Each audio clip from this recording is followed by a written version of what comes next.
Hello and welcome. I'm James Murphy. What do you do when your website goes down? Well, I guess for a lot of us, we just wait until we happen to notice and then reboot the machine. But if people are depending on your website, or if you're running your business from your website like I am, then downtime is lost money because that's time that a client or customer can't see your page. How about we build an app or a service that just notifies me if my website goes down? Then I don't have to worry. Okay, let's do it. I think writing user interface code is kind of annoying, and this video is also sponsored by Anvil, so let's use Anvil to make the app. Let's just start with a blank app. I don't really care that much about the design, so I'll just choose the first option.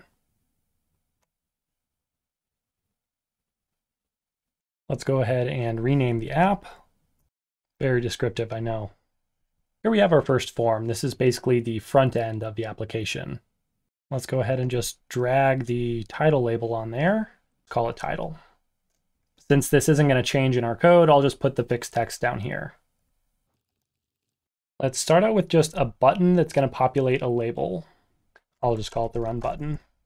Before I have this thing run automatically or anything like that, let's just make it so that I click a button and it displays whether or not the website's up in this label. Of course, give it a good name. For now, that's all I want for the layout. Let's get to the code to actually populate this label when we click on the button.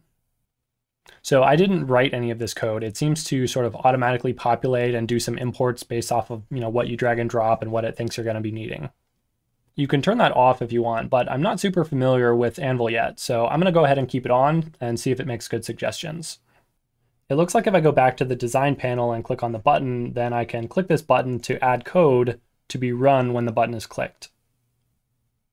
For now, I'll just hard code that the website is up and then see if I can populate the label. To test the app so far, you just hit this run button. So I click the button and it says it's currently up. That is actually true, but I just hard coded it. So now let's figure out how to make a web request. I'm not quite sure what's installed, so let's just try to import requests and see what happens. When I run it this time, I get an import error, so request is not installed, but I do get this thing telling me that I should use the Anvil HTTP module. Here's how you make the request, and basically if anything goes wrong, it just throws an exception, so we'll just return true if no exception is thrown. And it says my website is down. My website is definitely online, so clearly I'm doing something wrong. So I printed out the exception this time, and I'm getting an HTTP error 0. 0 is not a valid HTTP error, so something else is going on. Apparently this is some kind of security thing with browsers. Because this is the client-side code, this is actually translating into having the client go out and do some kind of HTTP request.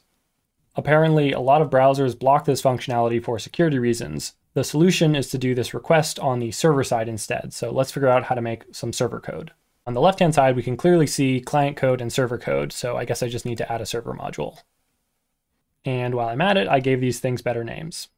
So I move the function to the server module, and you just mark it with this decorator in order to make it callable from the client module. Then here, instead of calling the function directly, we mark it as a server call. Here I just pass the name of the function followed by the parameters. Okay, now it looks like it can correctly tell that the website is up. I don't really want to be clicking on this button to tell if my website is up. Of course, I could just go to the website. So what I really want to do is to run this code automatically on some kind of schedule. Every hour, I basically want to check if my website is up, and then if not, send an email to me. The documentation says to just slap your function with this background task decorator. That will allow it to be called on a schedule. To make this run on a schedule, I need to add a scheduled task, and that's just this first option when you go to add on the left-hand side here. Click add task, and then the name is this checkup hourly. When I'm done with everything, I'm going to set this to run every hour, but for testing purposes, let's just set it to really short, just 1 minute for now. I should let you know that adding scheduled tasks and sending emails, it looks like are paid features. You can still create and spawn off background tasks if you're on the free plan. You just can't run them automatically on a schedule. So they would pretty much have to be spawned off based off of something that a user did in your app. I'm actually kind of curious to see what happens if an exception is thrown in one of these background tasks, like where does that error show up? So let's just add this in and see where that shows up. Okay, so you can see the error here. It just showed up inside the logs tab. It looks like it should just be this easy in order to send a very basic text email. So let's just see if it works. Let's go ahead and stop my web server and see if it actually sends me an email. All right, it looks like the emails are starting to pour in. It looks like it's coming from some no reply at random garbage Anvil stuff. I turned it back on and the emails have stopped. So this works. I'll get emails if my site goes down. That was the main use. But how about we also have it keep track of all of the downtime and then show a plot of how long the downtime was. So the next thing I need is a database in order to store the data that we're going to be plotting. It looks like we can just go to this data tab and add a new table to the default database. Rename it to online status. I think you can just click to add columns. Yeah, so I'll go ahead and just add those columns. Okay, so I'll store the request time, the URL, and the whether or not it was online. Now we need to actually populate this data. This is the way that you add rows to the database. You use this app tables variable and then the table name and then add row. Then you just pass all your variables in as keyword arguments. Now whenever I check whether or not the URL is up, I will also log the result in the database. And we're already starting to see some data come into the table. Let's also go ahead and make another callable so that the client code can call the database and get all of the recent uptime data. I'll just make a query for all the data within the last 48 hours. So I just do app tables, table name, search, and then I say I want to search where the request time, and this Q is for query. So query greater than after this time. Back to our form, let's go ahead and drag a plot onto there. Let's call this one the uptime plot. So I went ahead and added update plot into the initialization of the form and whenever you click the button. Let's get the recent data by calling that function from the server module. It looks like plots are plotly plots, so let's go ahead and import graph objects.